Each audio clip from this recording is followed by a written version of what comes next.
बिस्मिल्लाहिर्रहमानिर्रहीम। मैं फैसल खान गादी चक नंबर 264 तो बिलोंग करदा। मैं सरदार खावर शेर गादी का पोलिंग एजेंट सी 04 स्टेशन नंबर सी और पोलिंग बहुत अच्छी गुजरी। सारा दिन बहुत पुरसकून माहौल सी और शाम में असी काउंटिंग करे तैयार करे कोई मसला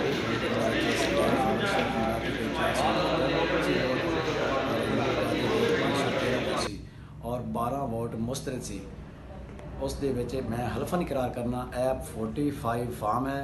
ये तुसी वेख लो जी, मौके ते ओरिजिनल तस्वीर है जिहड़ी असी पिक्चर लई सी ते उस तो बाद ये असी हर चीज़ बंद करवा के भेज दी सी और टोबे जाके इन्होंने जो रीकाउंटिंग की आ वो सब तो पहले इन्होंने कहा जी 10-10 हल्के खोलने 10-10 स्टेशन खोलने और वो पहला ही स्टेशन मेरा खुलिया और उस 135 वोट उन्होंने ज़ाया किए और वो भी इस तरीके किए